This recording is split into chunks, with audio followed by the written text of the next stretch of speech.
سورہ کہف سورت نمبر 18۔ شروع کرتا ہوں اللہ تعالیٰ کے نام سے جو بڑا مہربان نہایت رحم والا ہے۔ تمام تعریفیں اسی اللہ کے لیے سزاوار ہیں جس نے اپنے بندے پر یہ قرآن اتارا اور اس میں کوئی کسر باقی نہ چھوڑی، بلکہ ہر طرح سے ٹھیک ٹھاک رکھا تاکہ اپنے پاس کی سخت سزا سے ہوشیار کر دے، اور ایمان لانے اور نیک عمل کرنے والوں کو خوشخبریاں سنا دے کہ ان کے لیے بہترین بدلہ ہے جس میں وہ ہمیشہ ہمیشہ رہیں گے، اور ان لوگوں کو بھی ڈرا دے جو کہتے ہیں کہ اللہ تعالیٰ اولاد رکھتا ہے۔ در حقیقت نہ تو خود انہیں اس کا علم ہے نہ ان کے باپ دادوں کو۔ یہ تہمت بڑی بری ہے جو ان کے منہ سے نکل رہی ہے، وہ نرا جھوٹ بک رہے ہیں۔ پس اگر یہ لوگ اس بات پر ایمان نہ لائیں تو کیا آپ ان کے پیچھے اسی رنج میں اپنی جان ہلاک کر ڈالیں گے؟ روئے زمین پر جو کچھ ہے ہم نے اسے زمین کی رونق کا باعث بنایا ہے کہ ہم انہیں آزما لیں کہ ان میں سے کون نیک اعمال والا ہے۔ اس پر جو کچھ ہے ہم اسے ایک ہموار صاف میدان کر ڈالنے والے ہیں۔ کیا تو اپنے خیال میں غار اور قطبے والوں کو ہماری نشانیوں میں سے کوئی بہت عجیب نشانی سمجھ رہا ہے؟ ان چند نوجوانوں نے جب غار میں پناہ لی تو دعا کی کہ اے ہمارے پروردگار، ہمیں اپنے پاس سے رحمت عطا فرما اور ہمارے کام میں ہمارے لیے راہ یابی کو آسان کر دے۔ پس ہم نے ان کے کانوں پر گنتی کے کئی سال تک اسی غار میں پردے ڈال دیے۔ پھر ہم نے انہیں اٹھا کھڑا کیا کہ ہم یہ معلوم کر لیں کہ دونوں گروہ میں سے اس انتہائی مدت کو جو انہوں نے گزاری کس نے زیادہ یاد رکھی ہے۔ ہم ان کا صحیح واقعہ تیرے سامنے بیان فرما رہے ہیں۔ یہ چند نوجوان اپنے رب پر ایمان لائے تھے اور ہم نے ان کی ہدایت میں ترقی دی تھی۔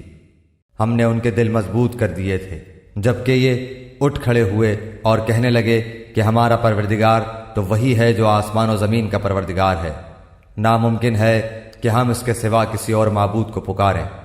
اگر ایسا کیا تو ہم نے نہایت ہی غلط بات کہی۔ یہ ہے ہماری قوم جس نے اس کے سوا اور معبود بنا رکھے ہیں، ان کی خدائی کی یہ کوئی صاف دلیل کیوں پیش نہیں کرتے؟ اللہ پر جھوٹ افطرا باندھنے والے سے زیادہ ظالم کون ہے؟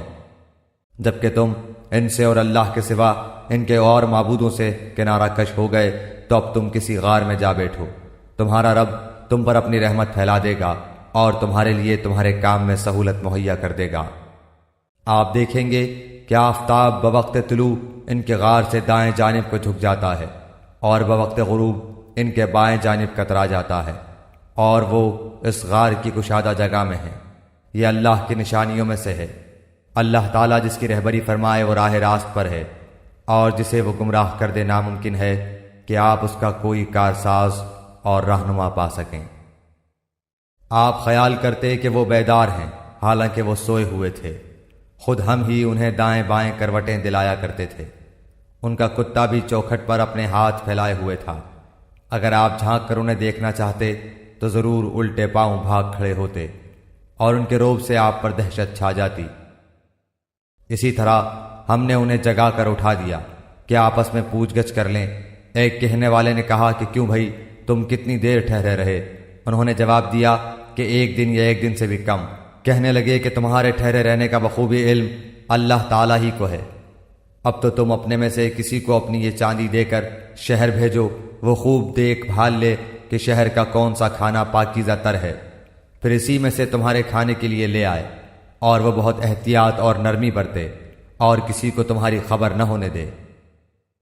اگر یہ کافر تم پر غلبہ پالیں تو تمہیں سنسار کر دیں گے یا تمہیں پھر اپنے دین میں لوٹا لیں گے، اور پھر تم کبھی بھی کامیاب نہ ہو سکو گے۔ ہم نے اس طرح لوگوں کو ان کے حال سے آگاہ کر دیا کہ وہ جان لیں کہ اللہ کا وعدہ بالکل سچا ہے اور قیامت میں کوئی شک و شبہ نہیں۔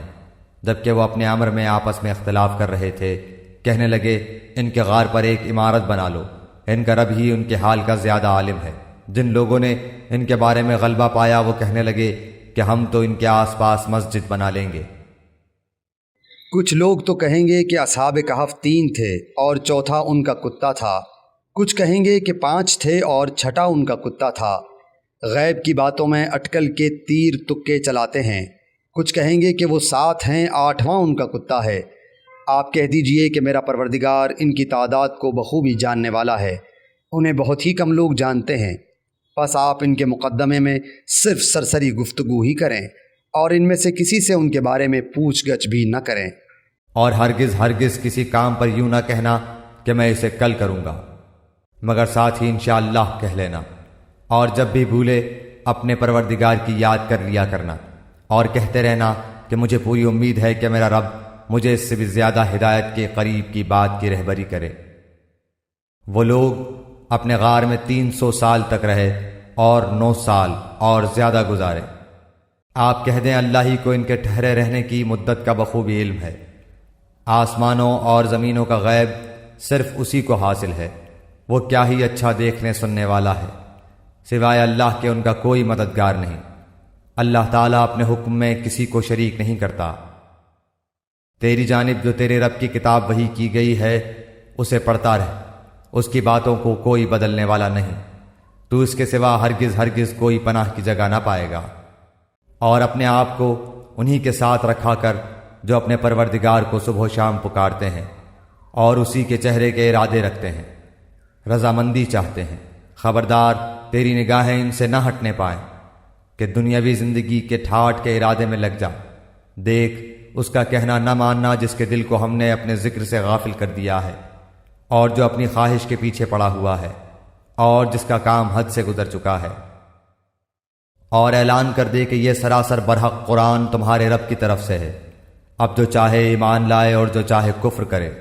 ظالموں کے لیے ہم نے وہ آگ تیار کر رکھی ہے جس کی قناتیں انہیں گھیر لیں گی۔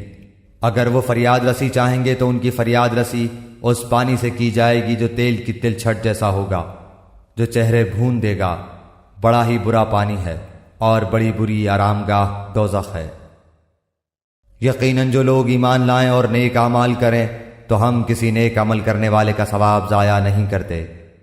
ان کے لیے ہمیشگی والی جنتیں ہیں، ان کے نیچے سے نہریں جاری ہوں گی، وہاں یہ سونے کے کنگن پہنائے جائیں گے اور سبز رنگ کے نرم و باریک اور موٹے ریشم کے لباس پہنیں گے۔ وہاں تختوں کے اوپر تکیے لگائے ہوئے ہوں گے، کیا خوب بدلہ ہے اور کس قدر عمدہ آرام گاہ ہے۔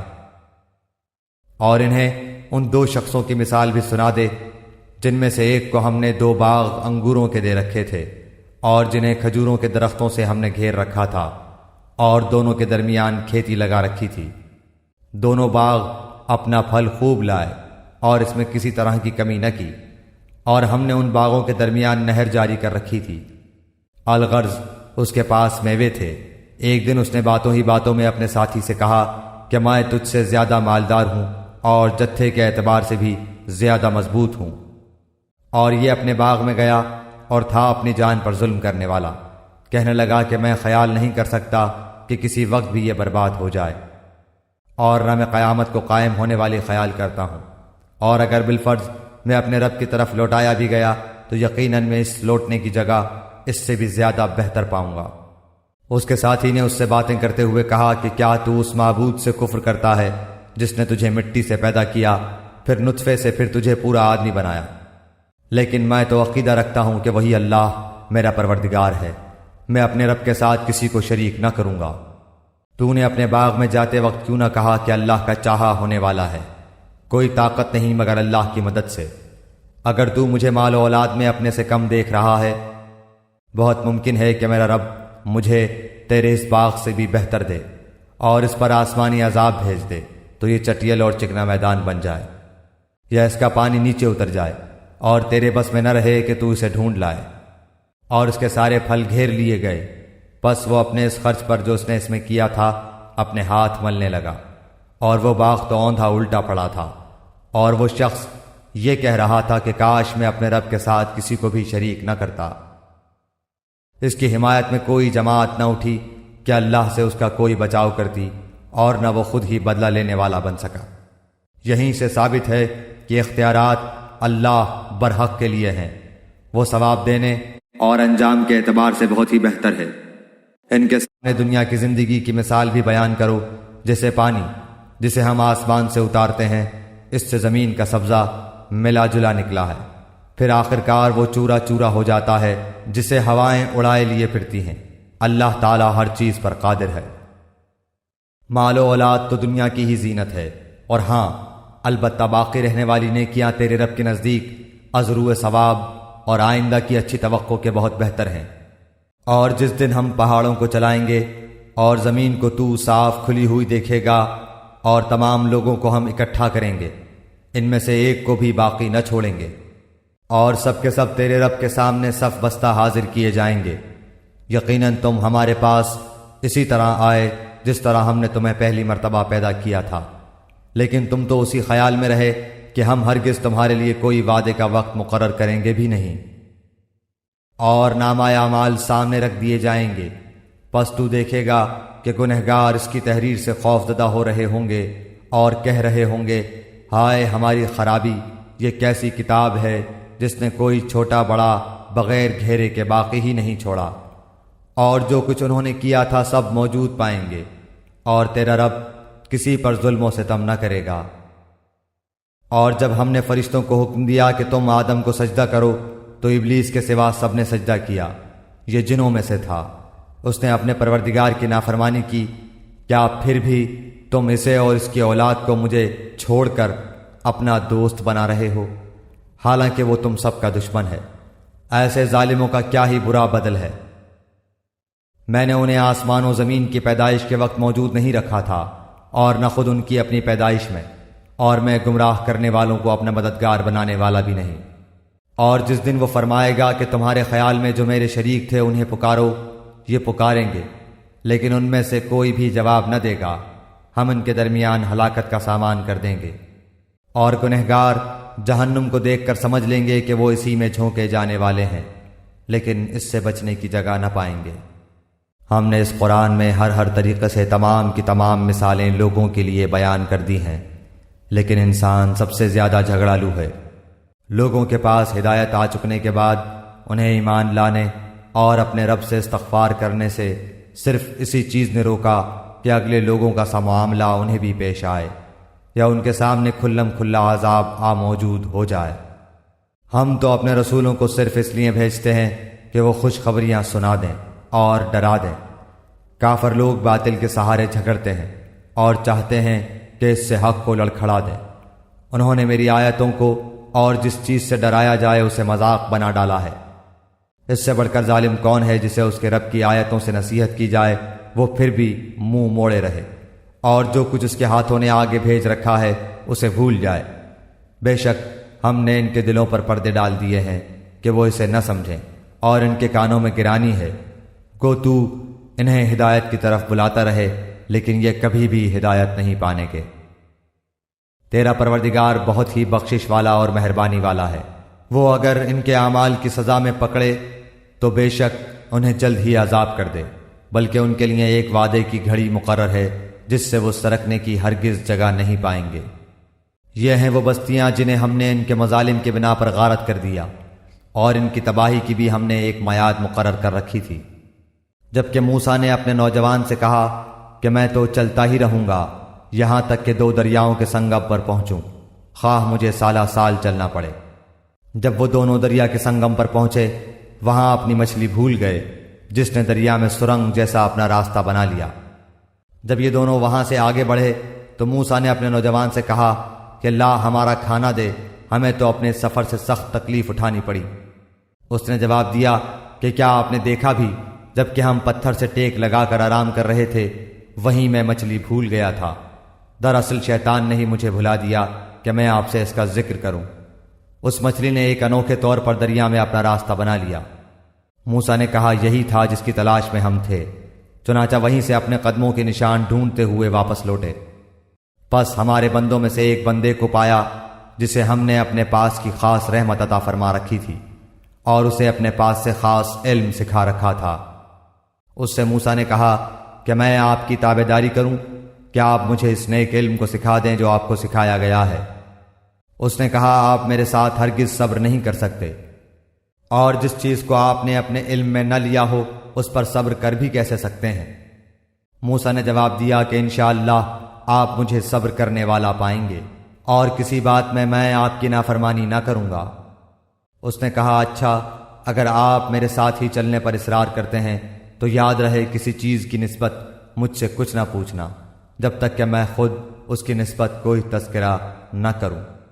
پھر وہ دونوں چلے یہاں تک کہ ایک کشتی میں سوار ہوئے تو اس نے کشتی کے تختے توڑ دیے۔ موسیٰ نے کہا، کیا آپ اسے توڑ رہے ہیں تاکہ کشتی والوں کو ڈبو دیں؟ یہ تو آپ نے بڑی خطرناک بات کر دی۔ اس نے جواب دیا کہ میں نے تو پہلے ہی تجھ سے کہہ دیا تھا کہ تو میرے ساتھ ہرگز صبر نہ کر سکے گا۔ موسیٰ نے جواب دیا کہ میری بھول پر مجھے نہ پکڑیے اور مجھے اپنے کام میں تنگی میں نہ ڈالیے۔ پھر دونوں چلے یہاں تک کہ ایک لڑکے کو پایا، اس نے اسے مار ڈالا۔ موسیٰ نے کہا کہ کیا آپ نے ایک پاک جان کو بغیر کسی جان کے عوض مار ڈالا؟ بے شک آپ نے تو بڑی ناپسندیدہ حرکت کی۔ وہ کہنے لگے کہ میں نے تم سے نہیں کہا تھا کہ تم میرے ہمراہ رہ کر ہرگز صبر نہیں کر سکتے؟